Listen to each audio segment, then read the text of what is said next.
ಆತ್ಮೀಯ ಬಂಧುಗಳೇ, ಮಹಾಭಾರತ ಭೀಷ್ಮ ಪರ್ವ, ಇದರಿಂದ ಯುದ್ಧದ ಆರಂಭ ಮತ್ತು ಎರಡೂ ಪಕ್ಷದ ವೀರರು ಪರಸ್ಪರ ಕಾದಾಡೋದು, ಈ ವಿಷಯದ ಬಗ್ಗೆ ನಾವು ಇವತ್ತು ತಿಳ್ಕೊಳ್ಳೋಣ. ರಾಜ ಧೃತರಾಷ್ಟ್ರ ಹೇಳ್ತಾನೆ, ಸಂಜಯ, ಈ ರೀತಿ ನನ್ನ ಮಕ್ಕಳು ಮತ್ತೆ ಪಾಂಡವರ ಸೈನ್ಯದ ವ್ಯೂಹ ರಚನೆಯೆಲ್ಲ ಆಯ್ತಲ್ಲ, ಆಗ ಅವರಿಬ್ಬರಲ್ಲಿ ಯಾರು ಮೊದಲು ಆಕ್ರಮಣವನ್ನು ಮಾಡಿದ್ರು ಅನ್ನೋದನ್ನ ನನಗೆ ತಿಳಿಸುವಂತ ಪ್ರಶ್ನೆಯನ್ನ ಕೇಳ್ತಾನೆ. ಅದಕ್ಕೆ ಸಂಜಯ ಹೇಳ್ತಾನೆ, ರಾಜ ನೋಡಿ, ಆ ಸಮಯದಲ್ಲಿ ತನ್ನ ಸೋದರರ ಸಹಿತ ನಿಮ್ಮ ಮಗನಾದಂತಹ ದುರ್ಯೋಧನ ಇದ್ದಾನಲ್ಲ, ಅವನು ಭೀಷ್ಮರನ್ನ ಮುಂದಿಟ್ಕೊಂಡು ಮುಂದಾಳುತ್ವವನ್ನ ಭೀಷ್ಮರಿಗೆ ಕೊಟ್ಟು ಸೈನ್ಯದ ಸಹಿತ ಅವನು ಮುಂದುವರಿತಾನೆ. ಈ ರೀತಿನೇ ಭೀಮಸೇನನ ನೇತೃತ್ವದಲ್ಲಿ ಪಾಂಡವರೆಲ್ಲರೂ ಕೂಡ ಸೇರಿಕೊಂಡು ಭೀಷ್ಮರ ಜೊತೆ ಯುದ್ಧ ಮಾಡೋದಕ್ಕೋಸ್ಕರ ತುಂಬ ಖುಷಿಯಿಂದ ಅವರೆಲ್ಲರೂ ಕೂಡ ಮುಂದೆ ಮುಂದೆ ನಡೀತಾ ಇದ್ದಾರೆ. ಈ ರೀತಿ ಎರಡೂ ಸೈನ್ಯಗಳಲ್ಲಿ ಘೋರವಾದಂತಹ ಯುದ್ಧ ನಡೆಯುತ್ತೆ. ಪಾಂಡವರೇನು ಮಾಡಿದ್ರು, ನಮ್ಮ ಸೈನ್ಯದ ಮೇಲೆ ಆಕ್ರಮಣವನ್ನ ಮಾಡಿದ್ರು, ಮತ್ತೆ ನಾವು ಕೂಡ ಅವರಿಗೆ ಉತ್ತರವನ್ನ ಕೊಟ್ವಿ. ಅಂದ್ರೆ ಇಲ್ಲಿ ಒಬ್ಬರಿಗೊಬ್ಬರು ಯುದ್ಧವನ್ನ ಶುರು ಮಾಡಿದ್ದಾರೆ. ಎರಡೂ ಕಡೆಯಿಂದ ಯಾವ ರೀತಿ ತುಂಬಾ ಭೀಷಣವಾಗಿ ಶಬ್ದ ಆಗ್ತಾ ಇತ್ತು ಅಂತಂದ್ರೆ, ಆ ಶಬ್ದವನ್ನ ಕೇಳಿ ರೋಮಗಳೆಲ್ಲ ನಿಂತ್ಕೊಂಡ್ಬಿಡ್ತಾ ಇತ್ತು, ಅಷ್ಟು ಜೋರಾದಂತಹ ಶಬ್ದ ಇತ್ತು. ಆ ಸಮಯದಲ್ಲಿ ಮಹಾಬಾಹುವಾದಂತಹ ಭೀಮಸೇನನಂತೂ ಗರ್ಜನೆಯಿಂದ ನಿಮ್ಮ ಸೈನ್ಯದವರ ಹೃದಯನೇ ಅಲುಗಾಡೋದಕ್ಕೆ ಶುರುವಾಗೋಯ್ತು. ಅವನು ವಾಯ್ಸ್ ಹಂಗಿತ್ತು, ಜೋರಾಗಿ ಕಿರ್ಚ್ತಾ ಇದ್ನಲ್ಲ, ಅದರಿಂದ ಇವ್ರಿಗೆ ಹೃದಯ ಎಲ್ಲ ನಡಕ ಬಂದ್ಬಿಡ್ತಾ ಇತ್ತು.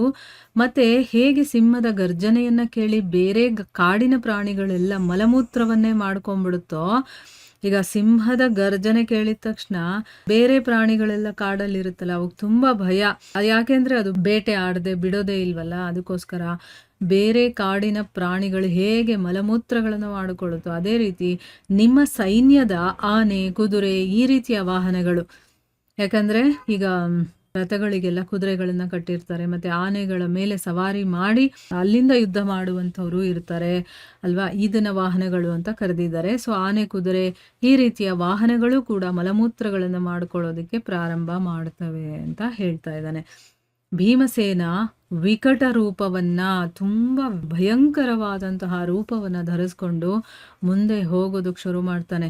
ಇದನ್ನ ನೋಡಿ ನಿಮ್ಮ ಮಕ್ಕಳು ಏನ್ ಮಾಡಿದ್ರು, ಅವನನ್ನ ಬಾಣಗಳಿಂದ ಯಾವ ರೀತಿ ಮುಚ್ಚಿಬಿಟ್ರು ಅಂತಂದ್ರೆ, ಮೇಘಗಳು ಸೂರ್ಯನನ್ನ ಅಡಗಿಸಿ ಇಟ್ಕೊಳ್ಳುತ್ತಲ್ಲ, ಅದಕ್ಕೆ ಒಂದು ಅಡ್ಡ ಬಂದ್ಬಿಡುತ್ತೆ, ಸೂರ್ಯನೇ ನಮಗ್ ಕಾಣಿಸದೇ ಇರೋ ತರ ಆಗ್ಬಿಡುತ್ತಲ್ಲ, ಆ ರೀತಿ ಬಾಣಗಳಿಂದ ಭೀಮಸೇನನನ್ನ ಮುಚ್ಚಿಬಿಡುತ್ತಾರೆ.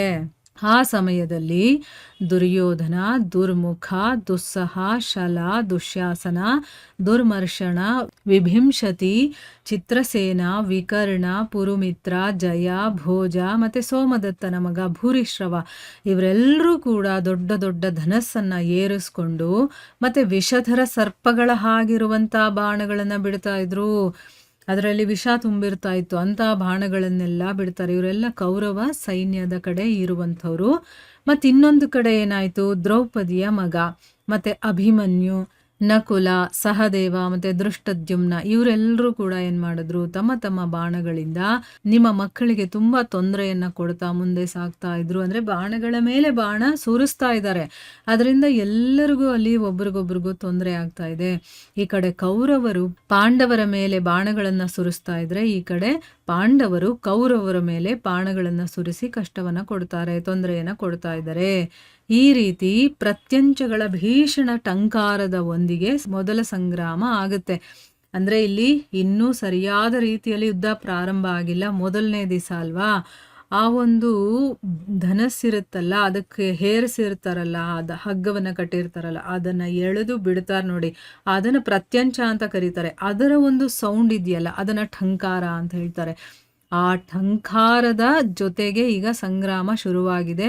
ಇನ್ನೂ ಅಸಲಿ ಒಂದು ಯುದ್ಧ ಪ್ರಾರಂಭ ಆಗಿಲ್ಲ, ಈಗ ತಾನೇ ಬರೀ ಆ ಧನಸ್ಸುಗಳ ಠಂಕಾರದ ಒಂದು ಸಂಗ್ರಾಮ ಶುರುವಾಗಿದೆ. ಇದರಲ್ಲಿ ಎರಡೂ ಪಕ್ಷಗಳ ವೀರರಲ್ಲೂ ಕೂಡ ಯಾರು ಕಾಲನ್ನ ಹಿಂದಗಿಲಿಲ್ಲ. ಅಂದ್ರೆ ಯುದ್ಧ ಮಾಡಬೇಕು ಅಂತ ಉತ್ಸಾಹದಿಂದ ಅವರು ಯುದ್ಧ ಮಾಡೋದಕ್ಕೆ ಬಂದಿದ್ದಾರೆ. ಸೊ ಈಗ ಮೊದಲನೇ ದಿನ ಶುರುವಾಗಿದೆ, ಅಲ್ಲಿ ಯಾರು ಕಾಲು ಹಿಂದೆಗಿಲಿಲ್ಲ ಅಂತ ಹೇಳ್ತಾ ಇದ್ದಾರೆ. ಮುಂದುವರೆದು ಏನೇನೆಲ್ಲ ಆಗುತ್ತೆ ಅಂತ ನಾವು ಮುಂದಿನ ಭಾಗದಲ್ಲಿ ತಿಳ್ಕೊಳ್ಳೋಣ. ಹರೇ ಕೃಷ್ಣ.